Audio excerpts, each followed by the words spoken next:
Hi, I'm Marilyn Collins, and I am the founder and board chair of the Motherless Daughters Ministry.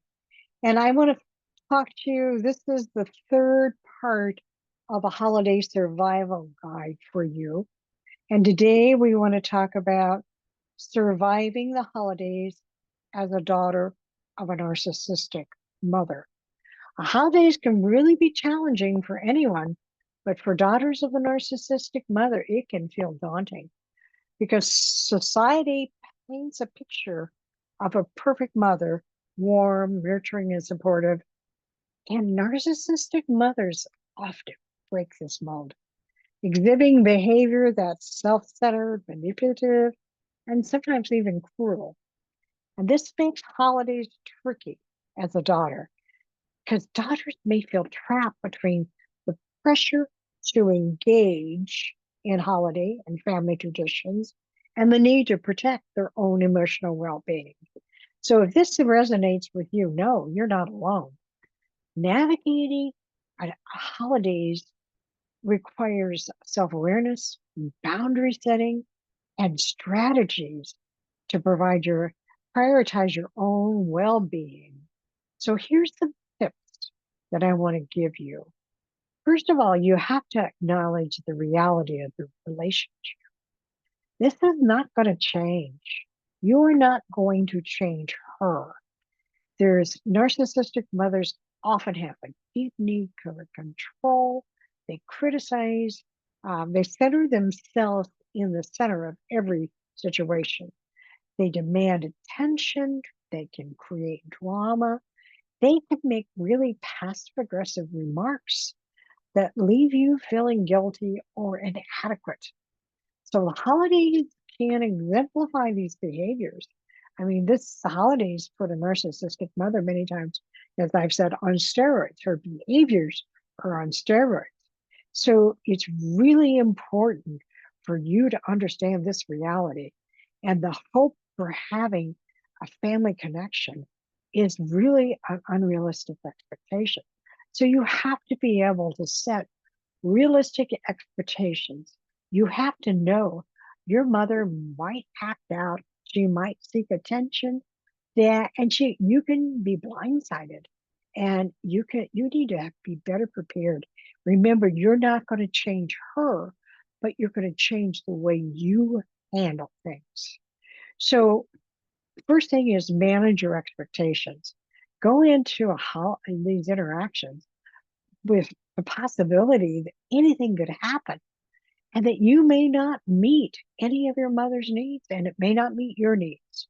But releasing that expectation, you can claim some control over your emotions. Rely on a support network. Have a network of friends or family members or even a therapist can make a difference.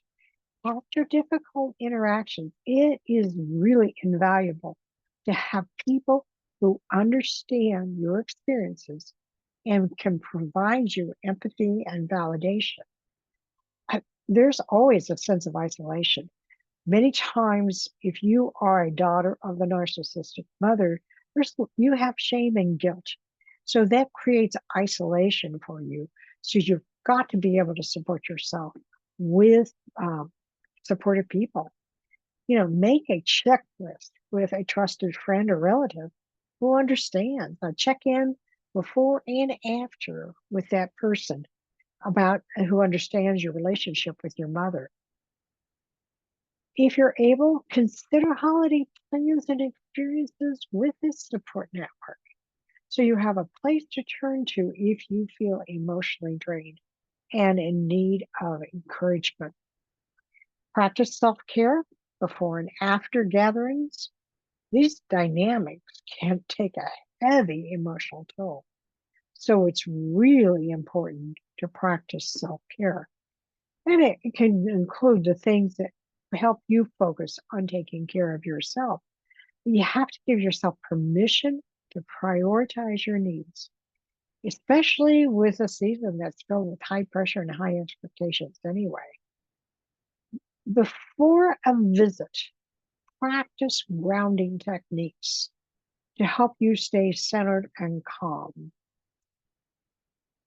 After, allow yourself to decompress and release any pent up stress. So make sure that you find a way of recovering because these can be very emotionally charged situations. The other thing that I would make sure and tell you that if you have, if you feel judgment, you need to allow yourself to feel without judgment.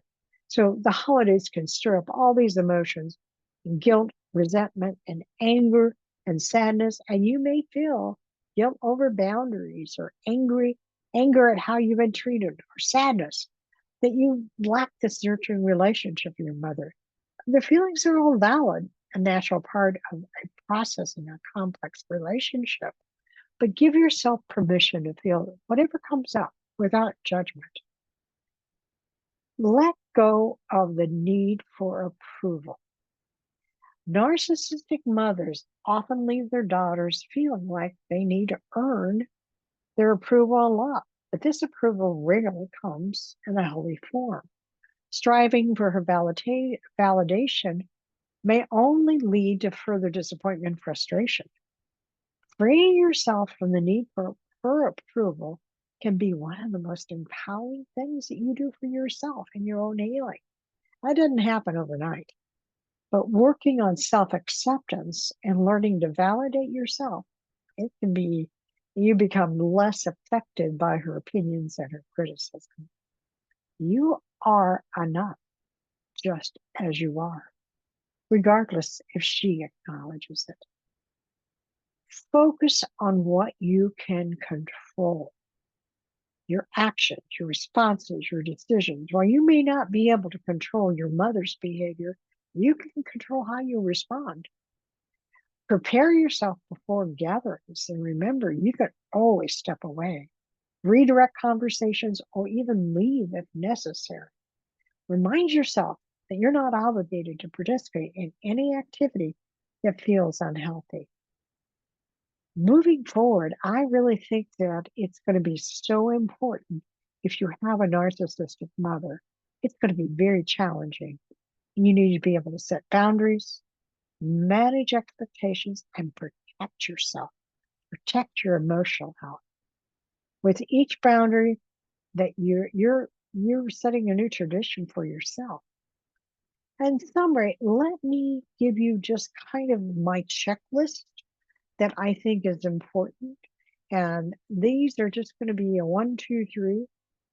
One of the things is choose to celebrate holidays where you're in charge and when of where you come and go. So remember, if you go somewhere, you can always get up and leave. But if everyone is at your residence, you can't leave very easy. Always have an exit plan. If you're with a spouse or a partner, have a code that says, we need to get out of Dodge. So whatever those words may be, don't engage in any confrontation with your mother. You will not win, and she will escalate it. Learn to smile and nod. Learn to say, that's interesting. Learn to be able to say, let me think. If she wants an opinion, say, let me think about it and I'll get back to you. Keep it short, keep it controlled, and be able to leave on your own terms and timing. Remember, your mother will always compete for attention. So that concludes our 3-part series on surviving the holidays as a motherless daughter, as having a daughter, as having a mother with emotional absence, or being a daughter of a narcissistic mother. Please share in the comments if there's anything else that you have found works really well for you, and we'll see you next time. Thank you.